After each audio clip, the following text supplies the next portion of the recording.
21 जन्म की पुण्य की पूंजी जमा होती है, तब बैठ करके सत्संग करता है, एकदम स्थिर बैठ करके नेताजी की तरह। और भी बहुत होंगे नेता लीडर इसमें। मतलब क्या हुआ, इतने जन्म की पुण्य की पूंजी मिलता है तब सब, इसीलिए भगवान शिव बोले हैं।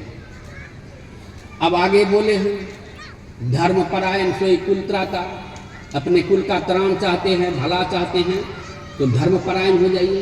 अब प्रश्न आया है कि धर्म बड़ा है कर्म, अब दोनों साथे है, अलग नहीं है। एक टकिया तो नहीं, नमरी सब दूसरिया कराया, एक टकिया है कहीं दीजिए नहीं, वापस कर देंगे। Laughter is the best medicine.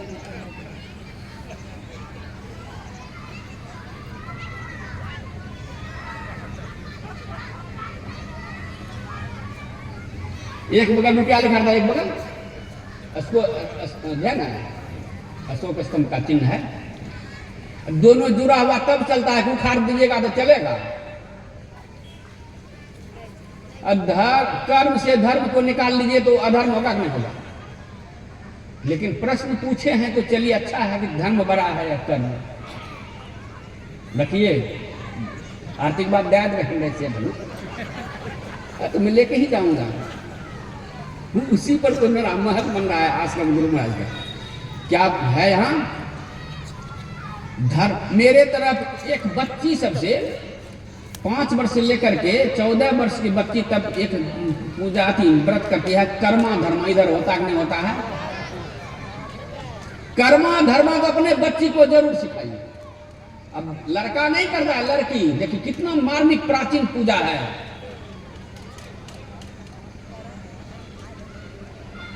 लड़का से लड़की भली, कहते हैं ना धर्मप्राण कुलवंती नारी भली। लड़का तारे एक कुल, लड़की तारे कुल दो।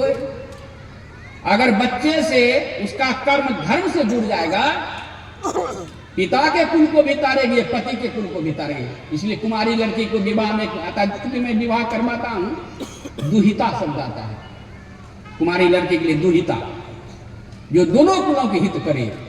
इसलिए कर्मा धर्मा पूजा बड़े जोरों से, मैं तो कहूँगा जरूर जो नहीं करता है 14 वर्ष तक कम से कम उससे करवाइए कर्मा धर्मा और सिखाइए। और खाली रहता तो हमसे खिस्सा 20 बार भी हमसे कहना अपना खिस्सा सुनवा सबका बाल बच्चा सब। हमको चलो बैठ हुआ थे सत्संग करी कई बहुत 7 बजे से सुना, लेकिन हम ही सुना ये कथा कर्मा धर्मा। वो कर्मा धर्मा का नहीं सुनाऊंगा। यहाँ प्रश्न है, कर्म भरा है धर्म। कर्म और धर्म दोनों सिक्के के, एक सिक्के के 2 पहलू हैं, हटा नहीं सकते हैं। कौन बड़ा छोटा है, इस पर एक प्रहसन सुनाता हूं। एक मुसाफिर कहीं जा रहा था, पढ़ा लिखा होशियार युवक, एकदम मुस्टंडा तंदुरुस्त। उसको लगी प्यास, वो था अमीर ज्यादा। तब जमाने में चौक चौराहे पर कुआं होता था, मकड़ी लगा हुआ, मकड़ी समझते हैं ना, रस्सी और बांस में। सोचा कि निकाल के पी लेना, लगा फिर लगा, अरे मैं अमीर ज्यादा हूँ, मैं अपने से पानी पी लूंगा तो कोई देख लेगा कहेगा ये अमीर ज्यादा अपने से पानी पी रहा है। वो बैठ गया किसी के इंतजार में, कोई आवेगा पानी पिलावेगा, प्यास मिटेगी। संजोग से एक और व्यक्ति उधर से निकला, लगा अब मेरी प्यास मिटने वाली है। कहा भाई इधर आना, तो आया, क्या बात है। कहा कुआं से पानी निकाल थोड़ा सा पिलाना। तो कहा कि अपने से नहीं पी सकता है। कहा कैसे पियो, मैं अमीर ज्यादा हूं। कह रहे तू अमीर ज्यादा है नहीं पिता अपने से, तो मैं साहब ज्यादा हूं, कैसे तुमको पिलाऊं।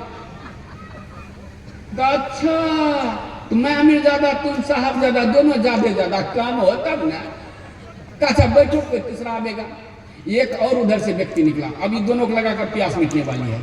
उसको बोला, कहा भैया इधर आना। कहा क्या बात है। कहा हम दोनों के प्यास लगी है, थोड़ा सा कुआं से पानी निकाल के पिला दो ना भैया।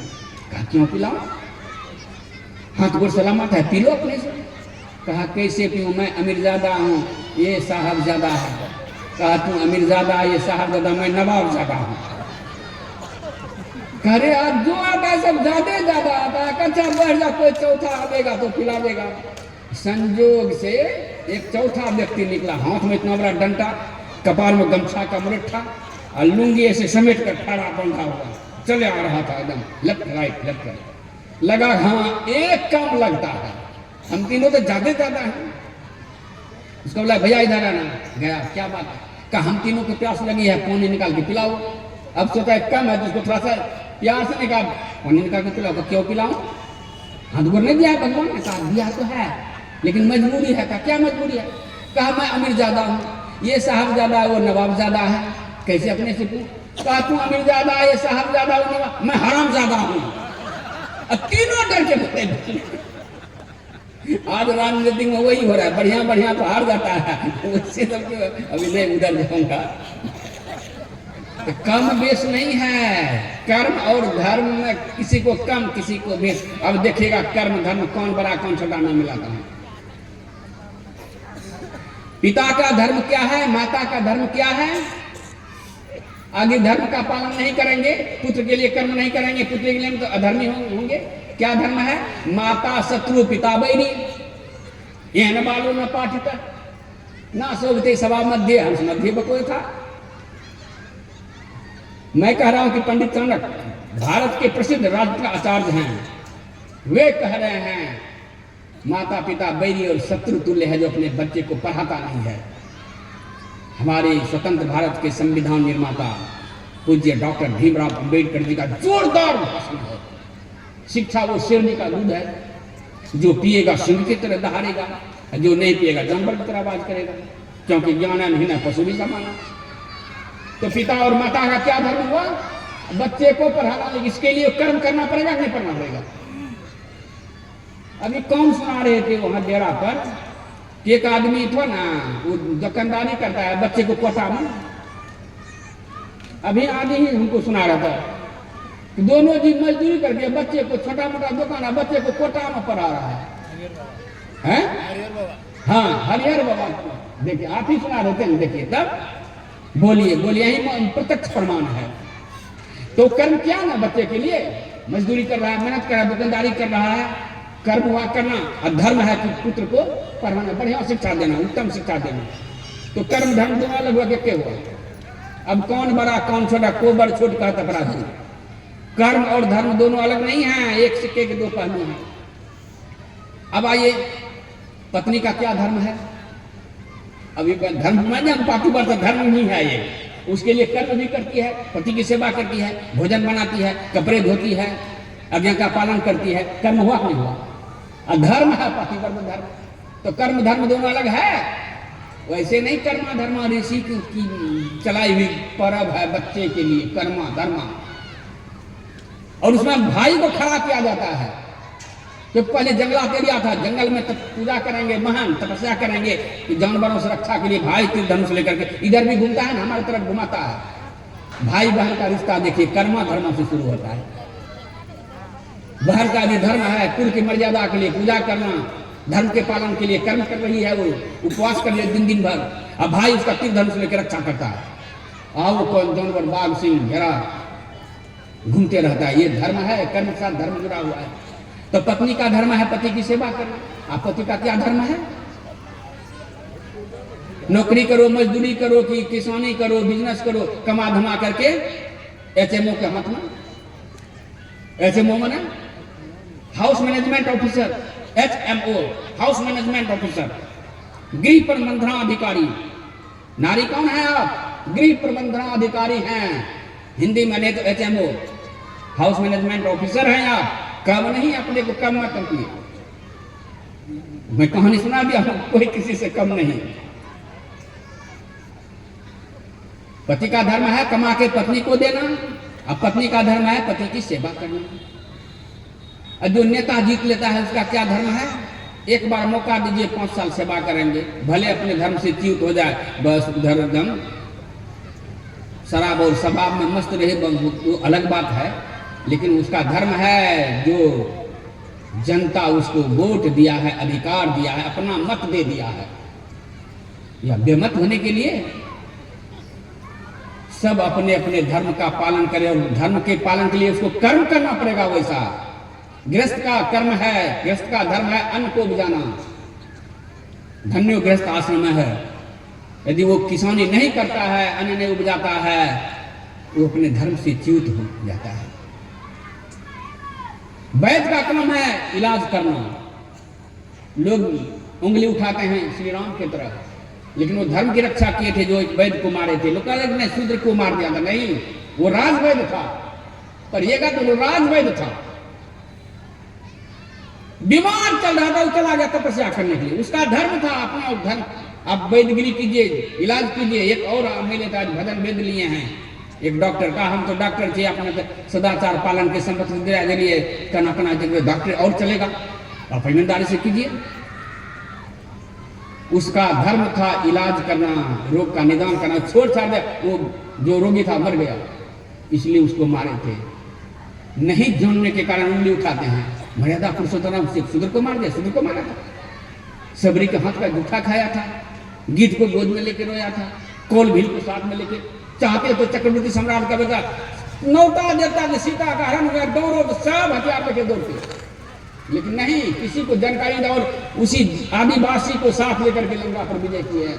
इतना वो सबका साथ हो, सबका विकास हो, जो आज मोदी जप रहे हैं वो राम का ही तो गुण लेकर के चल रहे हैं। सबका साथ सबका विकास, राजा को नहीं बुलाए, सेना को नहीं बुलाए, वही बानर भालू रीछ सब दौड़े और लंका पर विजय प्राप्त किए। लोग गुरु द्रोणाचार्य को भी निंदा करते हैं। एकलव्य आया था पढ़ने के लिए, देखो उंगली काट लिया, नहीं दिया पढ़ने के लिए, उसको शिक्षा नहीं दिया। एकलव्य गया था, उसका सपना था कि मैं धनुर्विद्या सीखूंगा, धनुर्धारी होऊंगा। गरीब था, ट्यूशन फीस नहीं था, ये बैठे हुए हैं प्राइवेट टीचर, बिना फीस लिए तो करते नहीं। अब अवधिया सबको भी फीस चाहिए, हंसते का है नहीं। दक्षिणा देते हैं, प्रणामी देते हैं, विदाई देते हैं, वो क्या है? पहले सत्यनारायण पूजा होता था ना, ठाकुर जी से नौता दिलाता था, जिसको नौता दिया है, नौता फलना बाबू ने 10 पैसा जो जमाना में चलता था हाथ में लेके जाता था। आज भी पैसा लेकर के, मैंने एक आदमी से कहा खाली हाथ मत सत्संग में बैठिए, 1 टका लेकर बैठिए, सत्संग सुनते हैं, 1 टका नहीं देते हैं, गुरु से ज्ञान जो लीजिए शीश दक्षिणा दे, यहाँ 1 टकियो नहीं दक्षिणा ना। दान का कोई महत्व नहीं समझता। किसान खेत में दान नहीं करेगा ना, बीज और खाद, तो क्या वापस मिलेगा? खाद बीज दे देते हैं, दान कर देते हैं, कई गुना वापस मिलता है। आऊंगा दान की महिमा पर तब बात बोलूंगा। तो एकलव्य पहुंचा, प्रणाम क्या, कहा गुरुदेव मैं धनुर्विद्या सीखना चाहता हूं। अब देखिएगा गुरु द्रोणाचार्य के जीवनी से सीखिए। आजकल के शिक्षक, गुरु द्रोणाचार्य ने कहा यदि मैं तुमको शिक्षा दूं धनुर्विद्या का, ना इंसाफी होगी, मेरी बदनामी होगी।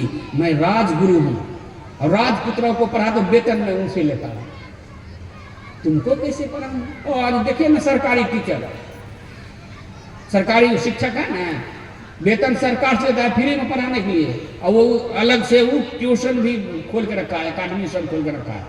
अब सरकारी टीचर हो तो फ्री में विद्वानियों को पढ़ाओ, है ना? गद्दारी, ईमानदारी से नहीं पढ़ा, अंधेगा है पर हल्ला कर, क्या दुका दुहा से हल्ला कर, खेल कूद हल्ला से।